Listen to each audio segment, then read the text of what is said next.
بسم اللہ الرحمن الرحیم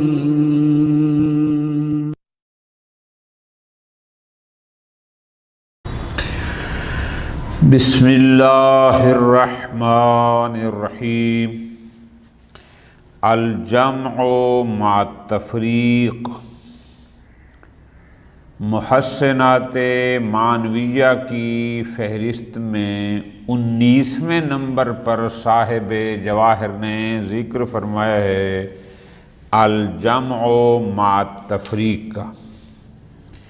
اب تھوڑی سی توجہ آپ فرمائیں گے تو لطف آئے گا۔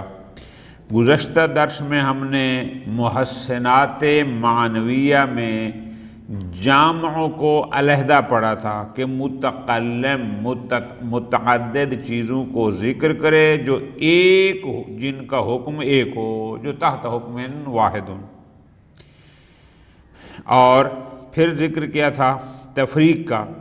تفریق کیا تھی کہ متکلم ایک نوع کے چند افراد کو، چند اشیاء کو ذکر کرے لیکن دونوں کا حکم علیحدہ علیحدہ ہو، یہ انہوں نے ذکر کیا تھا تفریق۔ اور تیسری چیز انہوں نے کل بیان کی تھی آخر میں التقسیم، ٹھیک ہے جی، کہ متعدد کا ذکر کیا جائے لیکن پھر ان میں ہر ایک کے ساتھ نسبت دی جائے، تعین کر کے فلاں کی طرف یہ نسبت، فلاں کی طرف یہ نسبت، اور اسی کے ذریعے ہی ہم وہ لف و نشر سے تقسیم کا فرق ظاہر کیا تھا۔ اب یہ تین چیزیں علیحدہ علیحدہ تھیں۔ آج جو محسنات کی فہرست ذکر بیان فرما رہے ہیں وہ یہ ہے کہ 19ویں نمبر پر جو محسن معنوی ہے، 19ویں نمبر کا محسن معنوی ہے الجمع مع التفریق، کہ متکلم اپنی کلام میں جمع بھی کرے تفریق بھی کرے۔ وہ کیسے کہ جمع بھی ہو اور تفریق ہو؟ بہت آسان،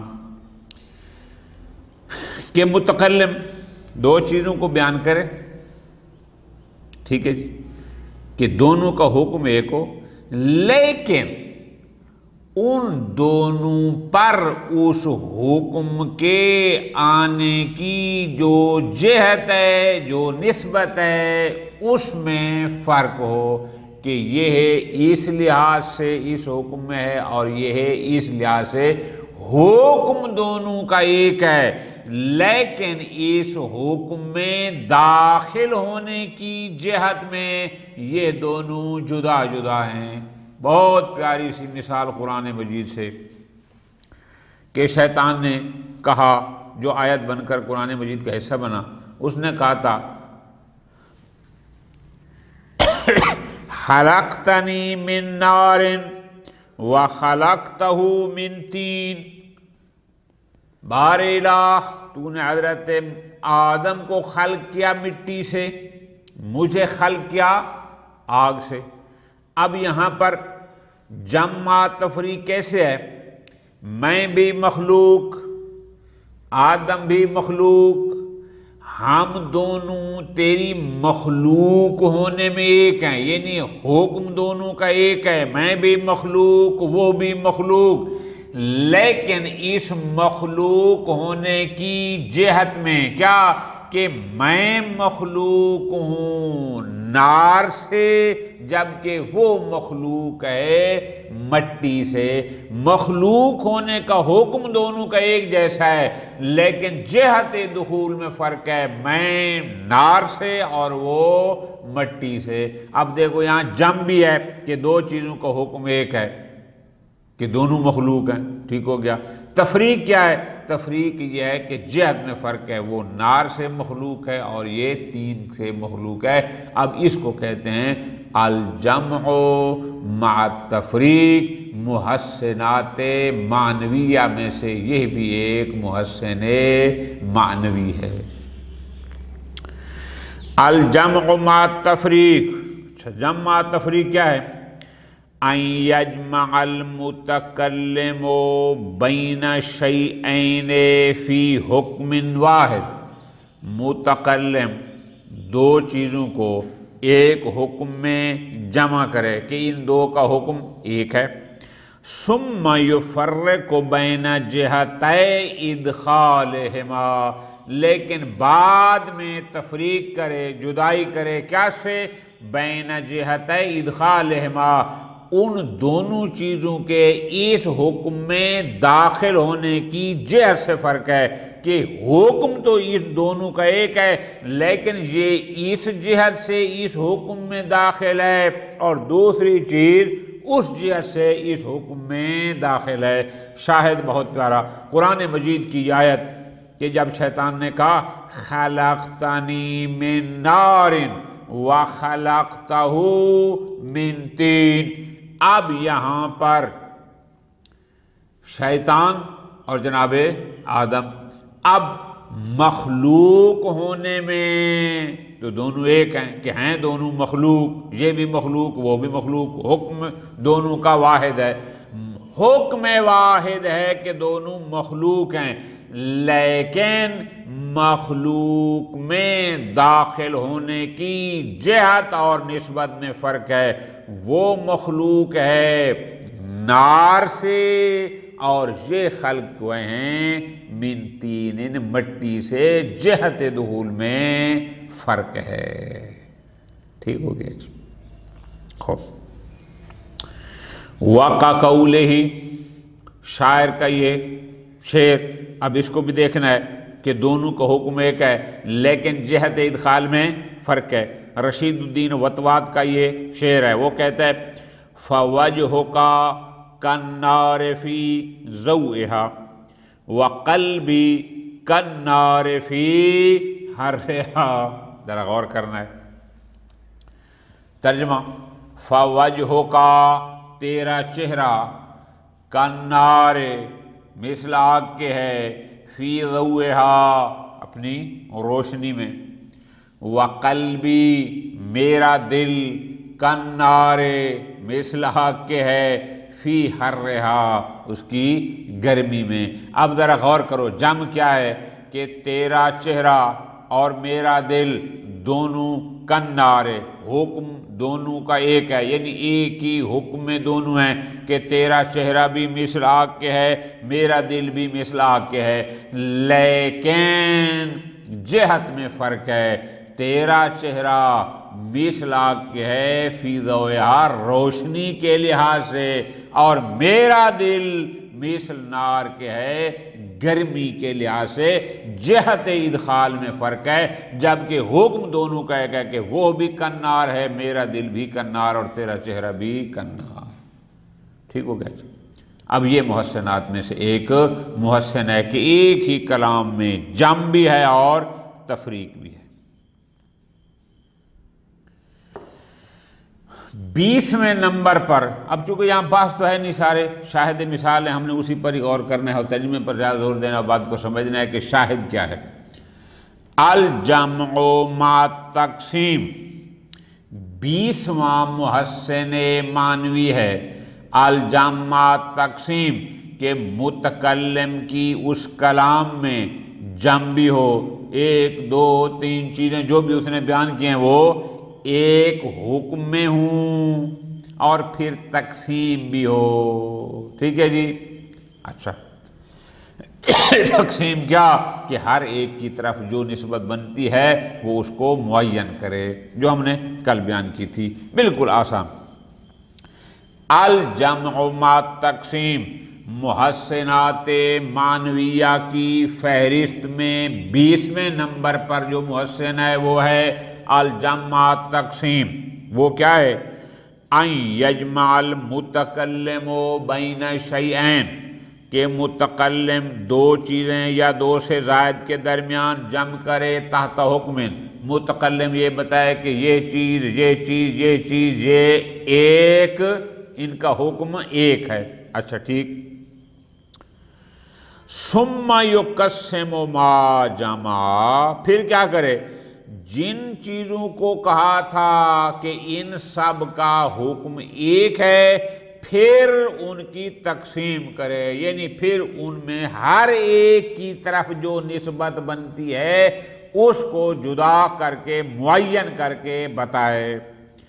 او یقسم اولا، یا دوسرا طریقہ یہ ہے کہ نہیں، پہلے تقسیم کرے، پہلے ہر ایک کی طرف جو نسبت بنتی ہے اس کو بیان کرے، ثم یجمع، پھر ان سب کو ایک حکم میں جمع کر دے۔ خوب، اب ذرا غور فرمانا ہے، شاہد مثال الاول، اول کیا ہے کہ پہلے جمع بعد میں، پہلے جمع بعد میں تقسیم۔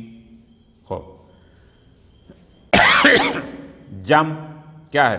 قرآن مجید سورہ زمر کی یہ آیت مجیدہ۔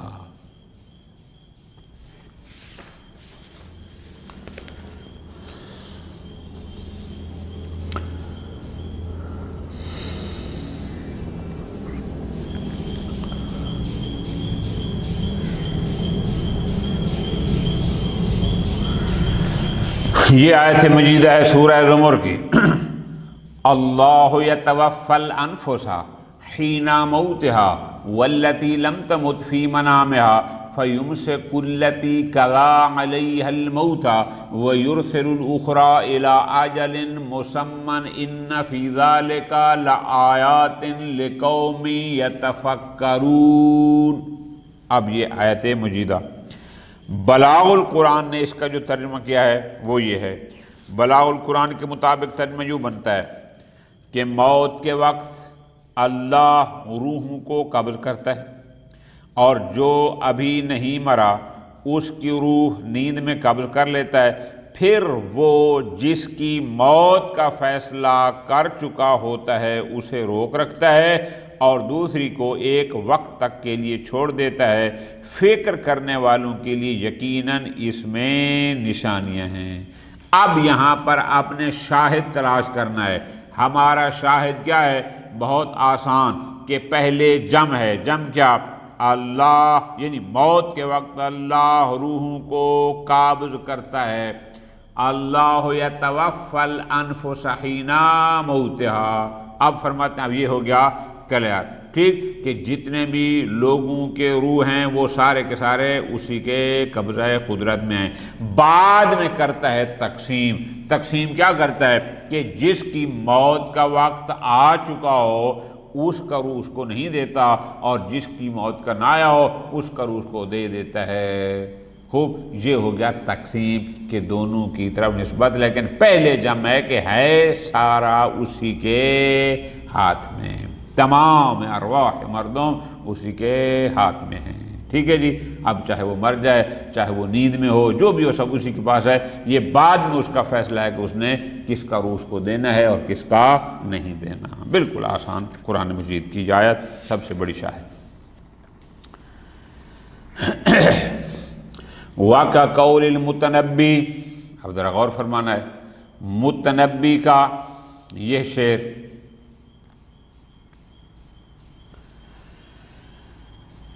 حَتَّى أَقَامَ عَلَى أَرْبَازِ خَرْشَنَةٍ تَشْكَى بِهِ الرُّومُ وَالصُّلْبَانُ وَالْبِيَعُ لِلرِّقِّ مَا نَسَلُوا وَالْقَتْلِ مَا وَلَدُوا وَالنَّهْبِ مَا جَمَعُوا وَالنَّارِ مَا زَرَعُوا۔ ذرا غور کرنا ہے اس شعر پر۔ ارباز جمع ہے رابض کی۔ رابض کہتے ہیں زمانہ قدیم میں وہ جو شہر ہوتے تھے ان کے، چونکہ جنگ و جدال زیادہ ہوتی تھی تو وہ اپنے شہروں کے، اپنی آبادی کے گرد پوری کی پوری ایک بہت بڑی دیوار دے دیا کرتے تھے، اور اس کے فقط مخصوص گیٹ ہوتے تھے جہاں سے لوگ آتے جاتے۔ اس طرح جیسے آج کل ہمارے دور میں کھلا ہے، اس طرح نہیں تھا۔ تو اس زمانے کی یہ بات ہے۔ ارباز اس کو کہتے ہیں جو اس شہر کے گرد وہ دیتے تھے۔ خرشنہ یہ روم کا ایک شہر ہے، اور یہ اس شہر کی بات کر رہے ہیں۔ خوب، اب یہ قصیدہ ہے لمبا چوڑا، ان میں سے ہم نے اس کو ڈھونڈنا ہے اپنی بات کو کہ جمع کہاں ہے اور تقسیم کہاں ہے۔ ذرا غور کرو، فرماتے ہیں حتی اقام علی ارباز خرشنہ۔ خرشنہ میں نے گزارش کی ہے کہ روم کا شہر ہے، روم کے اس شہر کی دیواروں پر، یعنی جو چار دیواری تھی باہر کی، جب انہوں نے اس پر اپنا تسلط کر لیا، اقامہ علی کے ساتھ تو مانا تسلط کے معنی، یعنی انہوں نے اپنا قبضہ کر لیا، تسلط کر لیا۔ تشکا بہ الروم، روم اب یہ شہر ہو گیا، والصلبان یعنی صلیبیں، والبیا بیا کی جمع ہے، جو ان کے عیسائیوں کے عبادت خانے ہوتے ہیں، وہ سارے تشقا بے یعنی کیا ہو گئے؟ زحمت میں پڑ گئے، رنج میں پڑ گئے، غم میں پڑ گئے۔ ٹھیک، اب یہ ہو گیا تشقا کا معنی۔ اب یہاں غور کرنا، یہ ہو گیا پہلا۔ اب دوسرے شعر میں وہ تقسیم کر رہا ہے، لے رک کے معنی سلو، جو کچھ ان کی جو نسلیں آنے والی تھیں وہ ساری غلامی کے لیے، والقتل ما ولدو، جو بھی ان کے بچے پیدا ہو رہے تھے وہ سارے قاتل ہونے کے لیے، والنہب ما جامعو، جو کچھ جم کیا اس کو نہب یعنی چھین لینا اس کے لیے، والنار ما زارعو، اور جو ان کی کھیتی باڑی انہوں نے زراعت کی تھی اس کو، والنار یعنی آگ لگا دیا۔ ٹھیک، اب یہاں پر غور کرنا ہے، یہاں پر اصل غور یہ کرنا ہے، وہ یہ ہے تشکا بہ الروم، یہ جم ہے۔ پہلے انہوں نے کہا کہ اہل روم سارے زحمت میں پڑ گئے، رنج میں پڑ گئے۔ اب روم میں جتنے بھی تھے سارے کے سارے اس میں آ گئے۔ بعد میں للرک ما نسلو، والقتل ما ولدو، والنہب ما جمعو، والنار ما زارعو، یہ ہے تقسیم کہ ہر ایک کی طرف مختلف نسبت تھیں، کسی کی طرف رکیت کی، کسی طرف قاتل کی، کسی طرف نہب لوٹنے کی، کسی طرف نار کی۔ اس کو کہتے ہیں تقسیم، اور یہ ہے ہمارا محل شاہد۔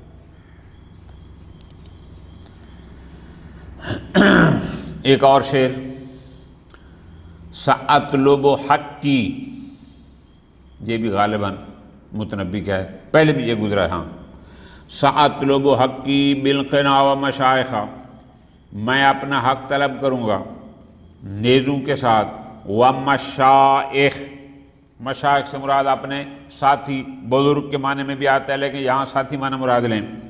کأنہم من طول ملتمسوا، کل میں نے گزارش کی تھی گزشتہ درس میں، نقاب یعنی اس زمانے میں جب جنگ لڑنے جاتے تھے تو وہ نقاب منہ پہ ڈال کے جاتے تھے، تو یہ اصل میں اس سے کنایہ ہے۔ کأنہم من طول ما ملتمسوا، جو زیادہ دیر اور لمبے عرصے تک نقاب پوش رہتے تھے، مراد یعنی ہمیشہ جنگوں میں رہتے تھے، وہ ایسے تھے۔ مردن، مرد جمع ہے امرد کی، امرد کہتے ہیں اس بچے کو جس کے منہ پر ابھی داڑھی نہ آئی ہو، تو زیادہ دیر نقاب پوش رہنے کی وجہ سے وہ ایسے ہیں جیسا کہ ان کے منہ پر داڑیاں نہیں آئیں۔ ٹھیک، اگلے شعر میں ثقال اذا لاقوا، جب وہ ملاقات کرتے ہیں، دشمن کا سامنا کرتے ہیں تو اس میں وہ ثقال، ثقیل، بھاری پن پڑے ہو جاتے ہیں۔ اچھا، خفاف اذا دعوا، لیکن جب ان کو بلایا جاتا ہے تو اس وقت وہ خفیف، ہلکے، محبت کے انداز میں۔ کثیر اذا شدوا، لیکن جب وہ شد یعنی کسی پر حملہ کرتے ہیں تو اس وقت زیادہ ہوتے ہیں۔ قلیل اذا عدوا، جب انہیں گنا جاتا ہے تو اس وقت وہ تھوڑے ہوتے ہیں۔ اب ہم نے اس میں سے شاہد ڈھونڈنا ہے، ہمارا شاہد کیا ہے؟ پوری توجہ، ہمارا شاہد یہ ہے سأطلب حقی بالقنا و مشائخ، مشائخ میں اس نے جم کر دیا، سارے کے سارے جتنے بھی تھے اس میں آ گئے، لیکن بعد میں ثقال اذا لاقوا، خفاف اذا دعوا، کثیر اذا شدوا، قلیل اذا عدوا، یہ جو چار ہیں یہ تقسیم ہے کہ ہر ایک کی طرف ہر حال مختلف حالات کی طرف سے میں ان کی طرف مختلف نسبتیں دی ہیں۔ اس کو کہتے ہیں تقسیم، کہ مختلف حالات میں وہ کیسے ہوتے ہیں، اس کو کہتے ہیں تقسیم۔ ٹھیک ہے جی، جبکہ پیچھے مشائخ اس میں جم تھا، اب یہ ثقال وہ بھی مشائخ میں ہیں، خفاف یہ بھی انہی میں ہیں، کثیر یہ بھی انہی میں ہیں، قلیل یہ بھی، تو مشائخ میں جم ہے، بعد میں تقسیم ہے کہ مختلف حالات میں ان کی جو نسبتیں ہیں وہ دی گئی ہیں۔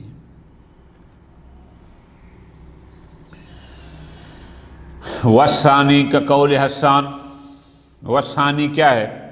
وثانی یہ ہے کہ پہلے تقسیم ہو، مختلف حالات میں جو مختلف ان کی طرح نسبتیں ہیں وہ پہلے دی جائیں، بعد میں ان سب کو ایک حکم میں جمع کر لیا جائے۔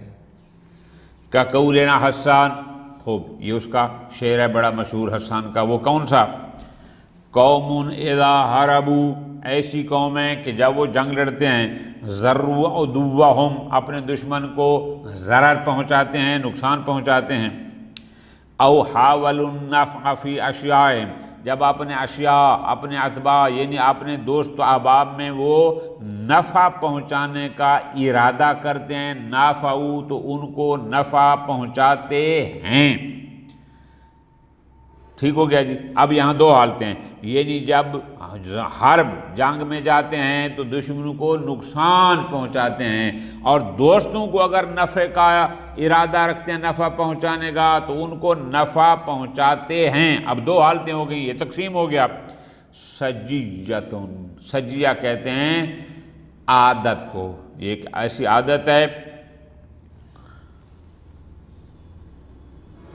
سجیتن تلک منہم، یہ عادت ان میں ہے، غیر محدثۃ، جو نئی نہیں ہے، سجیتن جو ان میں نئی نہیں ہے۔ سجیہ بمعنی عادت کے، اب اس کو ذرا غور کرنا چونکہ آگے پھر اور معنی آ رہا ہے۔ سجیتن یہ ان کی، سجیتن اس میں فرق آ رہا ہے تھوڑا سا عبارت میں، بلکہ یہ جو لفظ ہے صحیح وہ اس طرح ہوگا، سجیتن تلک فیہم، یہ عادت ان میں ہے، غیر محدثۃ، جو محدث یعنی نئی نہیں ہے، گویا یہ ان کی قدیمی اور پرانی عادت ہے۔ ان الخلائق فاعلم شرح البدع، اب ان الخلائق، خلائق جمع ہے خلیقہ کی، اب خلیقہ جہاں بھی بمعنی مخلوق کے نہیں، بمعنی طبیعت اور مزاج کیا ہے کہ ان الخلائق، کہ یہ طبیعتیں، فاعلم تو جان، شرح البدع، ان میں سے جو شریر ہیں، جو خراب ہیں، یہ نقصان والی ہیں، وہ ہیں جو نئی پیدا ہوئی ہیں۔ اب ذرا غور کرنا ہے، یعنی پس ایک ہو گئی ان کی پرانی عادت، اور کچھ عادتیں ہیں جو ان کی نئی ہیں، نئی عادتوں کو وہ شر کے ساتھ نسبت دے رہا ہے، لیکن ہمارا محل شاہد بھی اور ہے۔ ہمارا محل شاہد کیا ہے؟ پہلے تقسیم کیا کہ جنگ لڑتے ہیں تو دشمنوں کو نقصان پہنچاتے ہیں، ایک حالت جنگ یہ نسبت دے دی۔ دوسری، حاولوا النفع فی اشیائہم، اپنے دوستوں کو وہ فائدہ نفع پہنچانے کا ارادہ کرتے ہیں تو وہ نفع پہنچاتے ہیں، یہ اور حالت۔ اب یہ دو حالتیں ہو گئی، یہ ہو گیا تقسیم۔ سجیتن تلک منہم یا تلک فیہم، یہ ان کی پرانی عادت ہے، یہ جو سجیہ ہے یہ در حقیقت یہاں پر اس نے جمع کر دیا، یہ دشمنوں کو نقصان پہنچانا، دوستوں کو فائدہ پہنچانا، سجیت یہ ان کی پرانی، یہ جو سجیہ ہے اس میں وہ سارے جمع کر دیا کہ یہ ان کی ساری پرانی اور طبیعی عادتیں ہیں۔ ٹھیک ہو گیا جی؟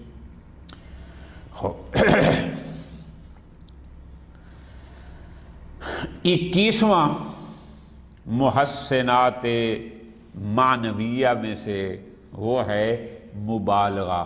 یہ مبالغہ کا لفظ مشہور ہے، ہر زبان میں تقریباً استعمال ہوتا رہتا ہے۔ مبالغہ کیا ہے کہ متکلم کسی کی کسی صفت میں ایسا دعویٰ کرے کہ جو یا بعیداً العقل ہو یا سرے سے محال ہو۔ اب تھوڑی سی وضاحت کر لیں، مبالغہ کیا ہوتا ہے؟ بسا اوقات مبالغہ کسی کی تعریف میں بہت اوپر نکل جانا، بسا اوقات مبالغہ کسی کی مذمت میں بہت چل جانا، بڑھا چڑھا کر پیش کرنا، ہو سکتا ہے وہ اس کی اچھائی کو بڑھا چڑھا کر پیش کر رہا ہو سکتا ہے وہ اس کی برائی کو بڑھا چڑھا کر پیش کر رہا ہو۔ اب یہ جو دعویٰ کر رہا ہے اس کی صفت میں بہت زیادتی یا کمی کا، اب یہ دو قسم کا ہوتا ہے. ہو سکتا ہے کہ وہ آگے جو تفصیل بیان فرما رہے ہیں وہ ایسی ہے کہ محال ہو، اصلاً ممکن ہی نہ ہو، محال او امکان کے مقابل میں، یا یہ ہے کہ نہیں محال تو نہیں ہے لیکن تھوڑا عقلاً بعید ہے، فی الحال تھوڑا مشکل ہے. اب صاحب جواہر نے اس کو واضح کرنے کے لیے مبالغہ کی 3 اقسام بیان کر دیے ہیں کہ مبالغہ کی 3 قسمیں ہیں. وہ کیسے؟ بالکل آسان. یا وہ مبالغہ کر رہا ہوگا اس انداز میں کہ وہ صفت عقلاً اور عادتاً ممکن تو ہوگی لیکن یہ اس میں کر رہا ہے مبالغہ. دوسرا، یا یہ ہے کہ وہ عقلاً تو ممکن ہوگی لیکن عادتاً ممکن نہ ہوگی، یہ بھی مبالغہ. اور تیسری قسم یہ ہے کہ نہ عقلاً ممکن ہے نہ عادتاً، سرے سے محال ہے. تو مبالغہ کی 3 قسمیں ذکر ہوئی ہیں. تو اب ان میں سے پہلی قسم کا نام ہے تبلیغ، دوسری قسم کا نام ہے اغراق، اور تیسری قسم کا نام ہے غلو. اب ان کو ہم ایک ایک کر کے واضح کرتے ہیں.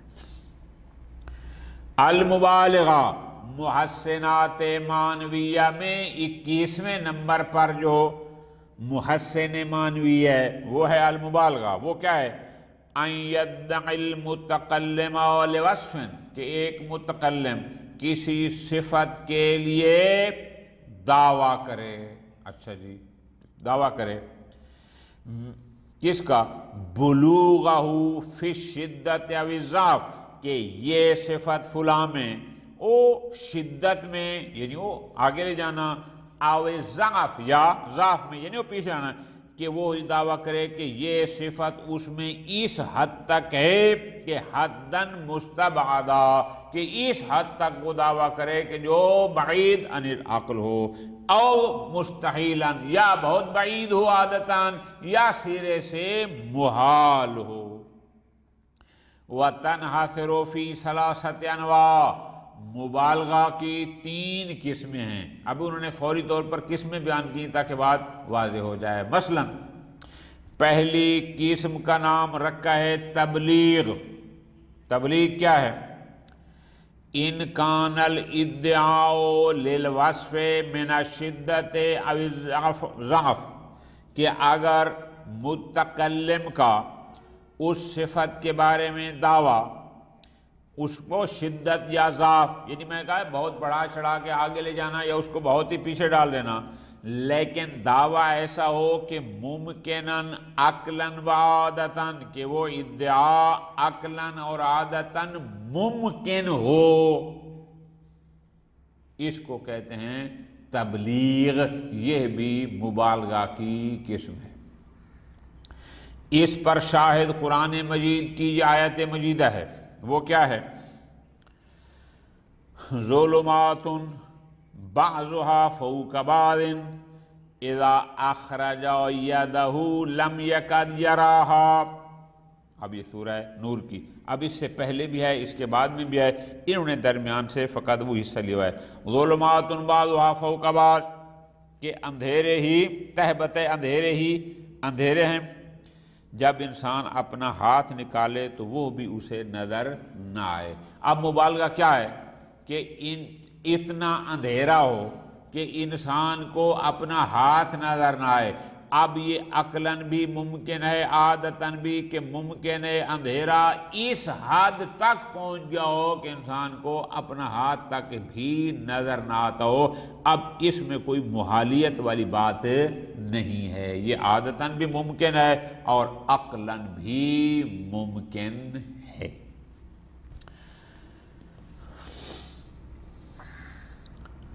شاعر گھوڑے کی تعریف کر رہا ہے، اب اس میں بھی وہ مبالغہ کر رہا ہے، لیکن مبالغہ کی قسم تبلیغ کہ جہاں عقلاً اور عادتاً امکان موجود ہے. وہ کیا ہے؟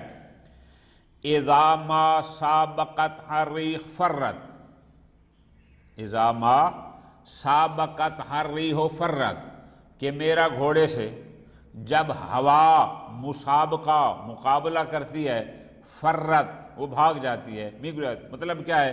مطلب اس کا یہ ہے کہ گھوڑا اور ہوا جب مقابلہ کرتی ہے تو اسے فرق کر جاتی ہے۔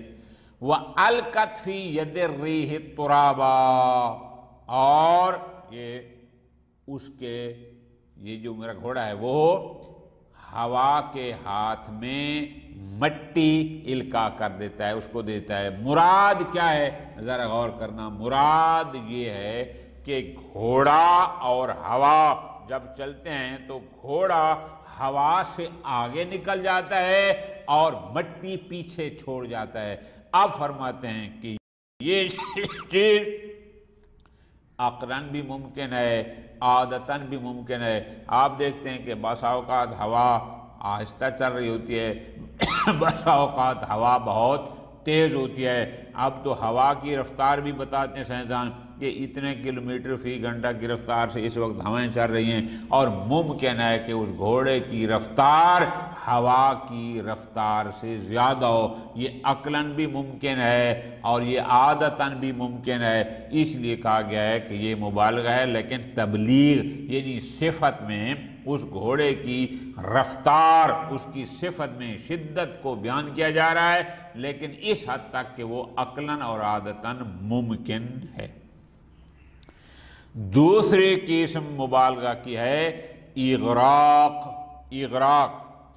ان کان الادعاء للوصف من الشدت او الضعف، کہ اگر متکلم کا اس صفت میں دعویٰ شدت یا ضعف کے لحاظ سے ممکناً عقلاً تو ممکن ہو لیکن عادتاً ممکن نہ ہو، عقلاً ممکن ہو لیکن عادتاً ممکن ایسا نہ ہوتا ہو، تو اس کو کہتے ہیں اغراق۔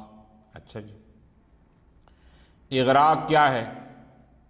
عامر بن ایہم ثعلبی کا یہ شعر ہے۔ وہ کیا ہے اغراق؟ فرماتے ہیں